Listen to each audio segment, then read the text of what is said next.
Ils appelaient ça une réunion de famille. Mais assise là, dans notre manoir du lac Léman, entourée de lustres et de sourires forcés, je savais que quelque chose clochait. Mon frère Ethan a hérité de l'entreprise. Ma sœur Ava a eu la maison au bord du lac. Mon petit frère Luc a reçu 3 voitures de luxe. Puis ma mère a fait glisser un fin dossier vers moi. À l'intérieur, un chèque de 39 000 $ et un mot. Pour toutes ces années passées dans notre famille. J'ai cru à une erreur, une mauvaise blague. Mais quand j'ai levé les yeux, plus personne ne riait. C'est alors qu'elle a prononcé ces mots calmement, d'une voix précise, comme si elle lisait la météo. Tu n'as jamais vraiment fait partie de la famille, Chloé. Mon cœur s'est arrêté.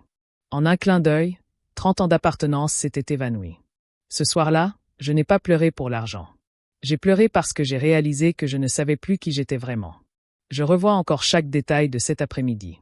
Le parfum de ma mère, le doux bourdonnement de l'horloge. Alors que le soleil caressait les bords de son bracelet de diamant tandis qu'elle se versait un autre verre de vin blanc, Patricia Monroe, celle que j'appelais maman depuis 30 ans, paraissait parfaitement sereine, pas un cheveu qui dépasse, pas la moindre émotion.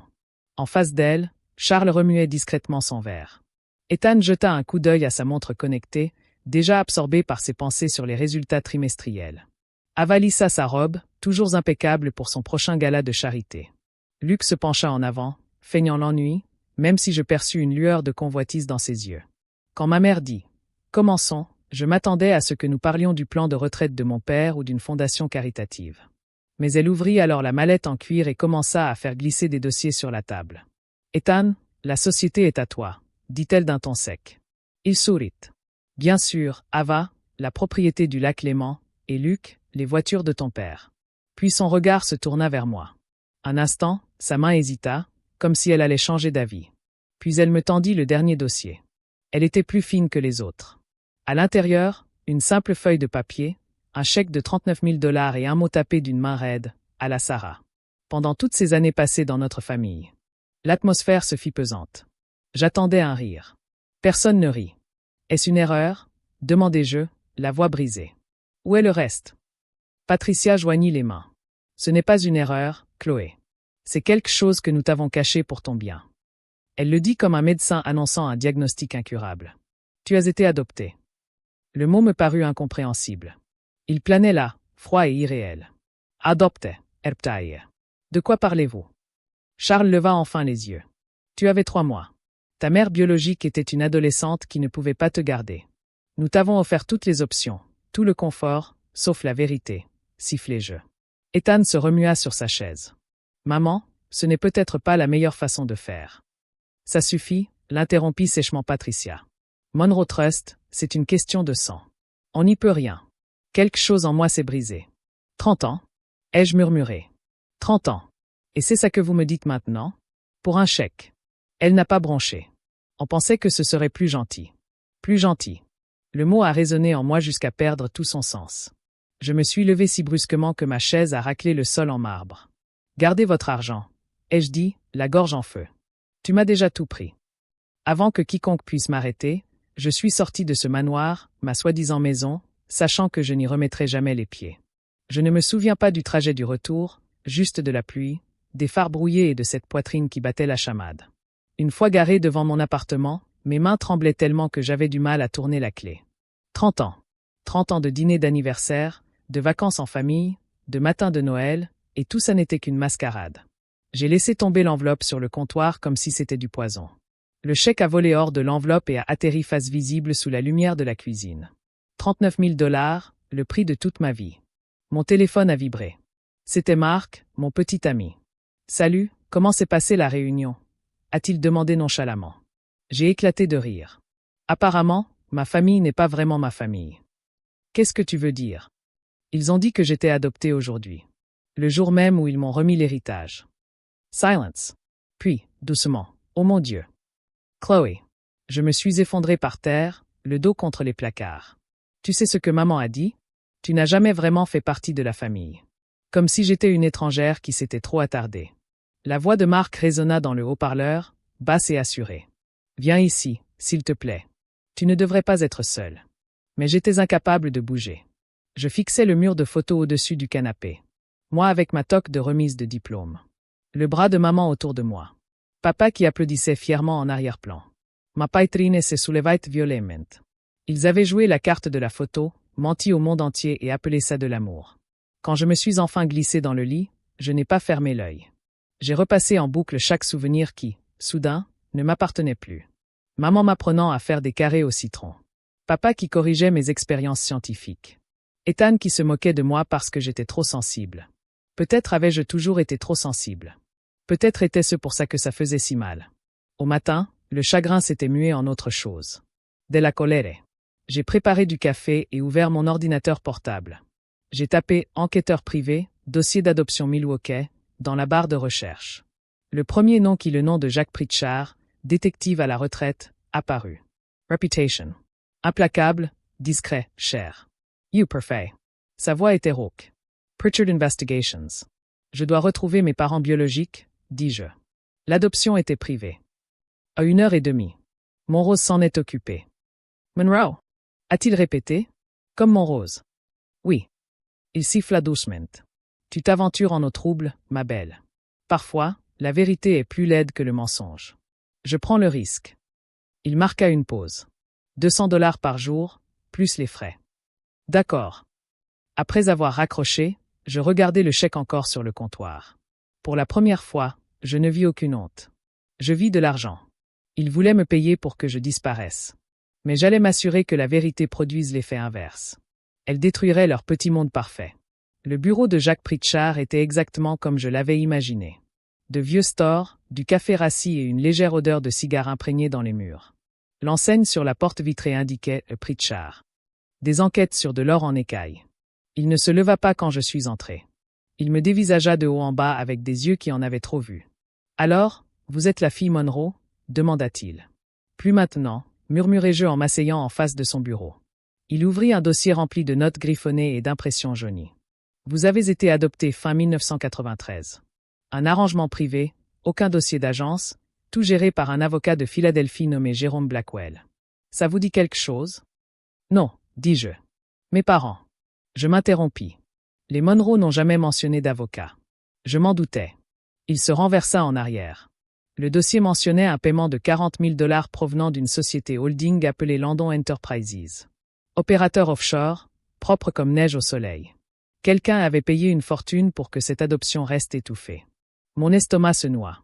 Mes parents biologiques étaient riches? Peut-être. Ou peut-être qu'une personne influente voulait vous faire disparaître. Je fixai le nom sur le papier comme s'il était écrit en lettres de feu. Landon. Je l'avais déjà entendu.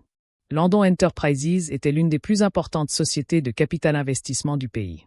Jack poursuivait. Votre acte de naissance indique que votre mère s'appelle Julia Bennett, âgée de 19 ans.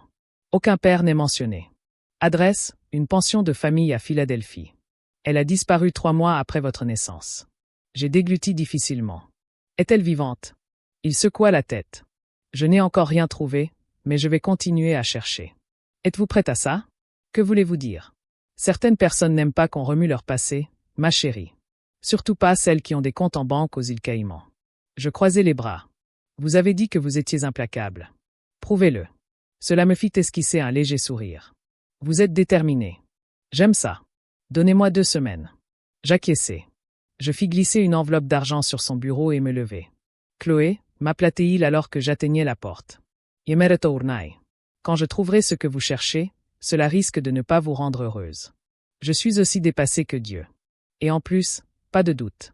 Pas de peut-être. Je ne cherche pas le bonheur, dis-je. Je cherche la réalité. Lorsque je sortis dans l'air froid de Milwaukee, le soleil s'était déjà couché et les rues scintillaient sous la pluie. Pour la première fois de ma vie, je n'étais ni la fille, ni la sœur, ni l'héritière de personne. J'étais juste une femme à la recherche d'une vérité achetée et enterrée bien avant que je puisse parler. Et au fond de moi, je savais déjà que quoi que Jacques révèle, tout changerait. 2 semaines passèrent comme si je vivais dans le brouillard. À chaque vibration de mon téléphone, mon cœur ratait un battement. Chaque ombre me semblait être un secret qui m'observait. Puis, un jeudi soir, l'appel arriva. La voix de Jacques était différente cette fois, plus basse, tendue. « Chloé, tu es là. » Je me tenais dans ma cuisine, une tasse à la main que je ne sentais plus. « Dis-le, Jacques. » Il hésita. Je l'entendis expirer dans le combiné. « Ton père biologique est Michael Landon. » La tasse me glissa des mains et se brisa sur le carrelage. Pendant un instant, le nom ne fit pas tilt, mais quand il me parvint, mes jambes fléchirent. « A Michael Landon » murmurai-je. « Comme Landon Enterprises, le milliardaire. »« Pareil, » dit-il doucement. J'ai vérifié. Votre mère, Julia Bennett, était son stagiaire. 19 ans. Il en avait 27, était marié et dirigeait l'entreprise de son père. Je me suis effondré. Non, non, c'est impossible. C'est impossible, dit Jacques. J'ai trouvé les détails du paiement.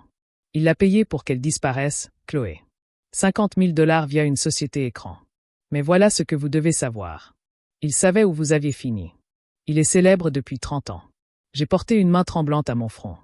Vous voulez dire qu'il me surveillait? Indirectment. La famille Monroe était l'un de ses clients. Il gardait un œil sur moi. Il pensait sans doute vous protéger d'un scandale. Me protéger? J'ai ri, mais un sanglot m'a échappé. Il m'a démasqué. Jacques s'est tu, puis sa voix s'est faite plus douce. C'est autre chose. Votre mère a laissé une lettre. Avant qu'elle ne meure, j'ai eu le souffle coupé. Elle est morte. Décédée il y a 5 ans. Cancer du sein. Mais elle a laissé des instructions pour un cabinet d'avocats à New York. Si jamais vous veniez la chercher, il vous donnerait la lettre. Les larmes brouillaient ma vue. Qu'est-ce qu'elle dit? Je ne l'ai pas lue, dit-il. Mais j'ai parlé au cabinet. Elle est adressée à vous deux. Elle voulait que vous connaissiez la vérité. J'ai essuyé mon visage, les doigts tremblants. J'ai besoin de cette lettre. Je vais la chercher, dit Jacques. Mais Chloé, la suite ne sera pas facile. Tu vas rencontrer un homme qui fait comme si tu n'existais pas depuis des décennies. J'ai regardé autour de moi dans mon appartement. Le chèque de Monrose était toujours épinglé à mon tableau d'affichage.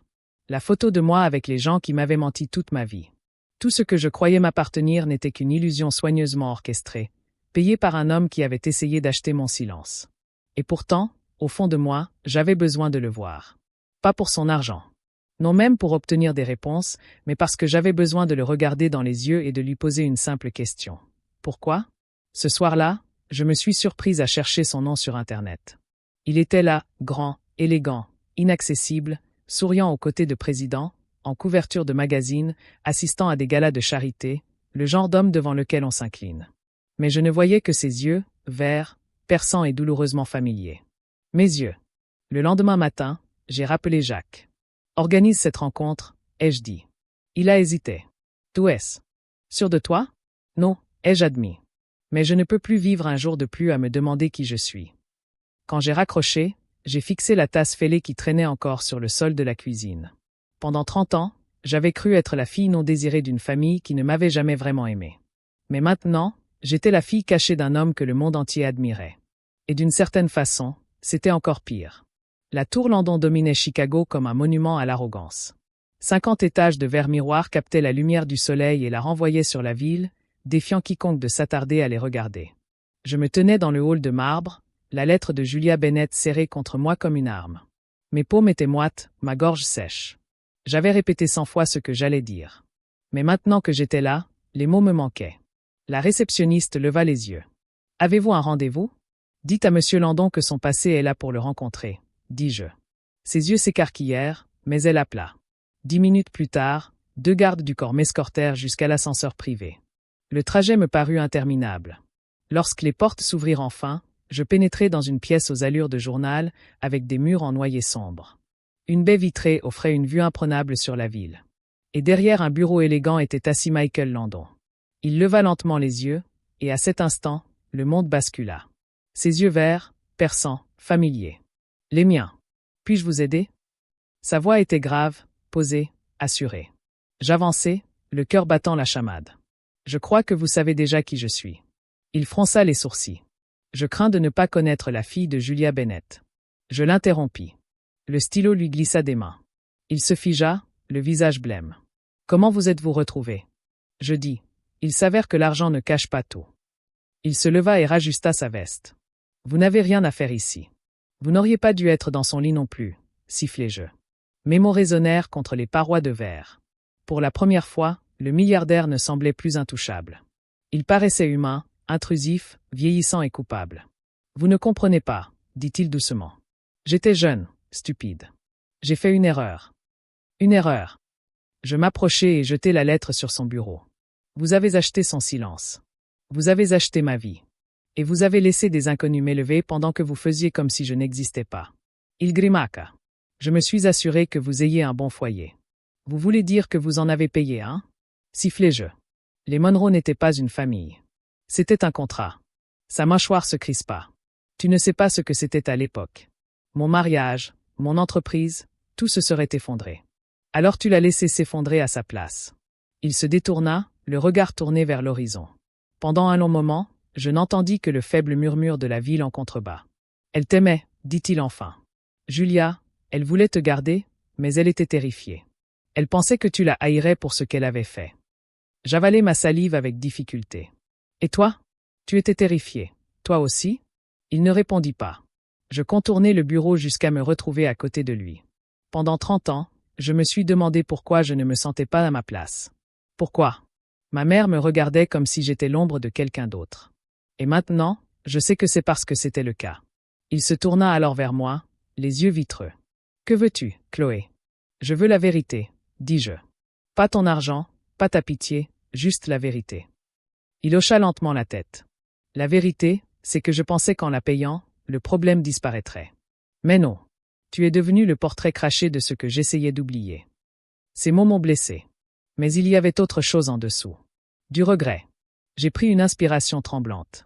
Je ne suis pas là pour te détruire. Je suis là parce que je refuse d'être un secret plus longtemps. Il s'est frotté le visage. Tu ne le seras plus. J'ai hésité. Tu le penses vraiment? Il a hoché la tête, la voix brisée. Tu es ma fille. C'est la vérité. Je ne peux pas effacer le passé, mais je peux arrêter de le fuir. Nous sommes restés là, silencieux. Père et fille, deux étrangers liés par 30 ans de mensonges. En quittant son bureau, l'air extérieur m'a paru plus vif, plus pur, plus froid. Pour la première fois, je n'étais plus seulement la fille rabaissée par sa famille. J'étais la femme qui avait forcé un autre à affronter ses fautes. Et d'une certaine manière, j'éprouvais un sentiment de puissance. 2 jours après cette rencontre, mon téléphone a sonné à nouveau. J'ai failli ne pas répondre. Quand je l'ai fait, sa voix était plus douce qu'avant. Plus le milliardaire à la poigne de fer des journaux. Juste un homme à court d'excuses. Chloé, dit-il. Je leur ai dit. Je me suis figé. Dire à qui? Ma famille. Ma femme. Mes enfants. Ils savent maintenant. Ces mots pesaient lourd. Impossible. Pendant 30 ans, j'avais été invisible. À présent, j'existais d'une manière qui m'effrayait. Il m'a invité à dîner chez eux la semaine suivante. Pendant 3 soirs, j'ai fixé l'invitation sur l'évier de ma cuisine. Puis, contre toute attente, j'ai crié « un no ». La demeure des Landon était tout ce qu'on attend d'une famille de la vieille aristocratie. Sols en marbre, lustres, murs couverts de obres d'art. Mais sous ce vernis, je ressentais autre chose, une excitation. Quand je suis entré dans la salle à manger, Rebecca Landon s'est levée la première. Elle n'était pas comme je l'imaginais. Gracious elegante. Oui, mais son regard était bienveillant. De ce genre de regard qui voit avant de juger. Elle m'a tendu la main. Tu dois être Chloé. C'est forcément moi, dis-je en essayant de sourire. Puis arriva Ryan, leur aîné, la trentaine, l'air soucieux et méfiant. Il hocha la tête d'un air raide. Pas un mot. Ella, sa sœur, était tout le contraire. Chaleureuse, curieuse, les yeux pétillants de larmes persistantes. Tu as les yeux de papa, dit-elle doucement. La table était dressée comme dans un film. Cristal, nappe en lin, musique discrète, mais personne ne mangeait vraiment. Le moindre craquement de fourchette était assourdissant. Michael s'éclaircit la gorge. Il était temps, commença-t-il. J'ai fait des erreurs que je ne referai plus. Mais Chloé mérite de connaître sa famille. Toute sa famille, dit Rebecca. Nous sommes heureux que tu sois là, ajouta-t-elle gentiment. J'acquiesçai, même si je ne savais pas vraiment ce que je ressentais. De la gratitude, de la gêne, de la colère, tout à la fois. Quand le dessert arriva, Ella se pencha vers moi. Alors, comment c'était de grandir avec les Monroes? Je fixai mon assiette. Comme vivre dans un musée. De belles choses partout, mais aucune ne t'appartenait vraiment. Elle tendit la main et me toucha la mienne. C'est toi maintenant. Quelque chose en moi se brisa à ces mots. Après le dîner, Rebecca me suivit jusqu'à la porte. Il porte ce fardeau depuis des décennies, dit-elle doucement. Ne le punis pas éternellement. Tu es la plus belle chose qu'il ait jamais offerte au monde, même s'il était trop lâche pour l'admettre. Je voulais la croire. Ce soir-là, en rentrant chez moi, les lumières de la ville se brouillaient à travers le pare-brise. Ma vie était divisée en 2 lignes temporelles, l'une remplie de mensonges et l'autre vibrante de vérité. Et je réalisais quelque chose d'étrange. Pour la première fois de ma vie, je ne cherchais plus à appartenir à un groupe. Je cherchais la paix. 6 mois plus tard, les gros titres tombèrent. Monroe Industries fait faillite après avoir perdu le contrat Landon. Je fixais l'alerte info sur mon téléphone. Mon café refroidissait. Ce n'était pas de la satisfaction que je ressentais. C'était quelque chose de plus sombre, une douleur à mi-chemin entre la justice et le chagrin. 1 heure plus tard, Ethan appela. Sa voix était désespérée. « Chloé, c'est grave. Maman perd tout. Elle t'en veut, elle dit que tu as monté Landon contre nous. » J'ai ri, mais mon rire sonnait faux. « Tu parles bien de ce Landon dont elle a profité pendant 30 ans? L'homme qui a payé pour le mensonge qu'elle a vécu? » Il n'a pas répondu. J'ai entendu sa respiration tremblante. « Elle veut te parler. » Je n'ai plus rien à lui dire. Mais ce soir-là, j'ai quand même reçu l'appel. Le numéro que j'avais effacé 2 fois s'est affiché sur mon téléphone. Malgré moi, j'ai répondu. « Chloé. » Entendre sa voix m'a fait frissonner. « Maman, » ai-je dit brusquement. Il y a eu un silence, puis un sanglot. Elle a essayé de se cacher. « Tu nous as ruinés. »« Non, » ai-je dit doucement. « C'est toi qui m'as ruiné. Tu ne t'en es juste pas rendu compte avant que ça ne te coûte de l'argent. »« Comment oses-tu? Comment oses-tu » Les jeux interrompus. Pendant 30 ans, tu m'as regardé droit dans les yeux et tu m'as menti. Tu m'as fait croire que j'étais des vôtres. Tu m'as fait aimer. Et maintenant que ce mensonge s'est effondré, tu veux me faire porter le chapeau. Son silence était pire que des cris. Finalement, elle a dit. Tu crois que ça te rend meilleur que nous? Tu es toujours une erreur, Chloé. Je l'ai toujours été. Tu l'as toujours été. J'ai pris une inspiration si profonde que j'ai eu l'impression d'avaler un verre. Alors peut-être qu'il est temps pour cette erreur d'apprendre à vivre sans toi. Et j'ai raccroché. Pour la première fois depuis des mois, j'ai pleuré, non pas de colère, mais de soulagement. Quelques jours plus tard, je suis retourné une dernière fois au domaine du lac Léman. La demeure semblait vide, les fenêtres obscures, les jardins envahis par la végétation. Un panneau « À vendre » était appuyé contre le portail. À travers les barreaux, j'ai aperçu la fontaine de la cour, à sec et fissurée. Le marbre était ébréché. Le même endroit où nous prenions des photos de famille chaque été. J'ai repensé à la jeune fille que j'étais. Elle était là, dans sa robe blanche, souriant à une famille qui ne l'avait jamais vraiment vue. Maintenant, elle n'était plus là. Tandis que j'étais immobile, une voix m'interpella derrière moi. Je me doutais bien que je te trouverais ici. C'était Jacques Pritchard, les mains enfoncées dans les poches de son manteau. Il paraissait plus âgé, plus doux, d'une certaine façon. J'ai entendu dire que Monrose était enfin tombé. Il demanda. Ça va? Je ne sais pas, avouai-je. Ce n'est pas une victoire. C'est juste un vide. Il hocha la tête. La vérité, c'est ça. Elle détruit tout avant même qu'on puisse reconstruire. Nous restâmes un instant en silence, à regarder le soleil se coucher se refléter sur la fontaine éteinte. Tu sais, dit-il, ta mère, Julia. Elle serait fière de toi. Elle ne voulait pas se venger. Elle voulait la liberté. On dirait que tu l'as enfin trouvée. Peut-être avait-il raison.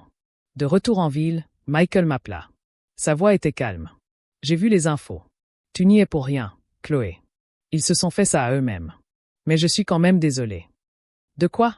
Demandai-je. Pour ne pas avoir été là quand tu avais besoin de quelqu'un. Pour t'être laissé grandir en croyant que l'amour était quelque chose qu'il fallait mériter. Et la fourchette? C'est celle d'Austère. J'ai avalé ma salive avec difficulté. C'est étrange.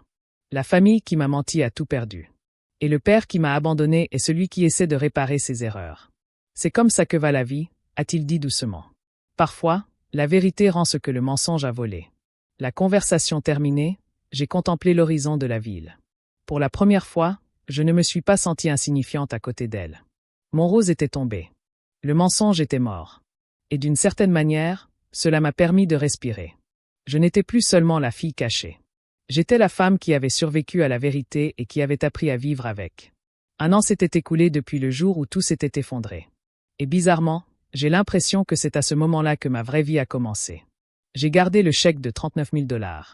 Pas dans une banque, pas dans un coffre, mais encadré au-dessus de mon bureau à la Fondation Bennett, l'association que j'ai créée pour les jeunes femmes confrontées à une grossesse imprévue.